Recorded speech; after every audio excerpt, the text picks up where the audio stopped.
ತಲ್ಲೇ ಕೋಡಿ ಕೂತಲ್ಲೇ ಒಲ್ಲಿರಿಸುಕುಂದೆ ಕೋಡೆಲಾಗಲ್ಲೇ ಯಾಪ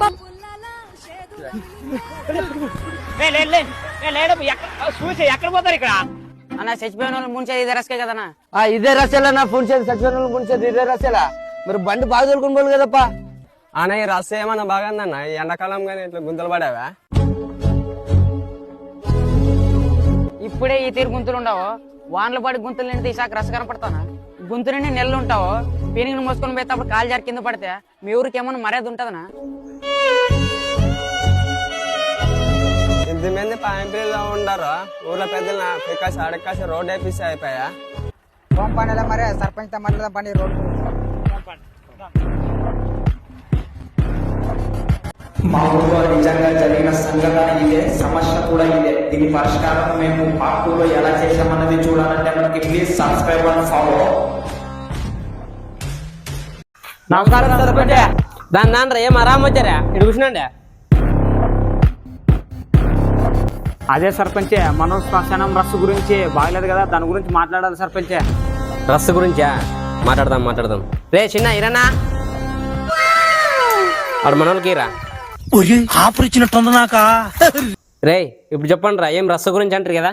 మామూలుగా సర్పంచ్ రస్సు అయినా గుంతులు లేకున్నట్టుంటావా అట్లాంటివా? సర్పంచే పెళ్ళి బిడ్డ నన్ను చూసుకుంటా లేదు కానీ నువ్వు మనూరిని అంత మరసంగా చూసుకుంటావు సర్పంచే. ఇంకేమే అట్లాంటివా? సర్లా ఎండతదే అదేం చేసుకుపోండి. సర్లా పోండి మరి. వాటర్ ఇస్తే మునిసి మారుస్తున్న నేనలో ఊరి సమస్య గురించి మాట్లాడడానికి వస్తారు. ఇట్లా నేనలో రోజు ఒకడు వస్తుంటాడు పోతుంటాడు. ఒక్క నాన్న పట్టుకొని ఊరి సమస్యలను చేస్తే నాకేమిటి మిగిలేది?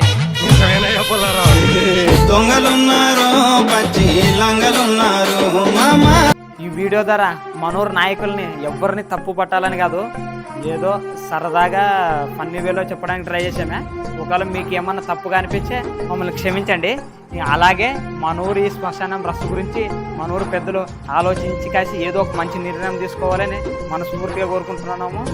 అలాగే మా ఈ షార్ట్ ఫిలిం ని యూట్యూబ్ లోనైతే రిలీజ్ చేసాము. ప్లీజ్ చూడని వాళ్ళు ఎవరైనా ఉంటే ఒక్కసారి చూడండి.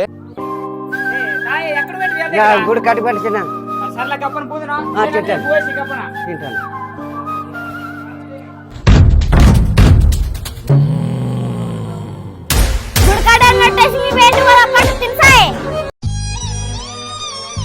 ఏం పాప అట్లంటావా?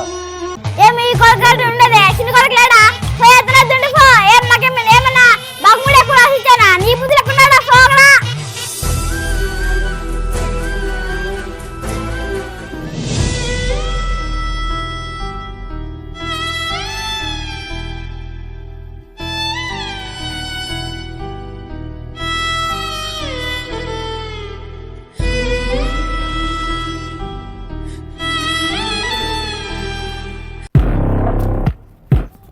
ఏమై తింటివా? ఏంటి చిన్న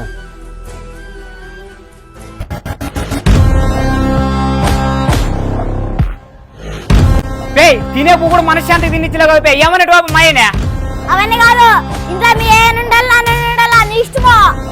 నువ్వేమే మధ్యలో వచ్చిందే నువ్వే పోయి ఇంట్లో నుంచే. సర్లే మీ అయితేనే ఉండు ఈ కంపిషన్ నేనే పోతానులే.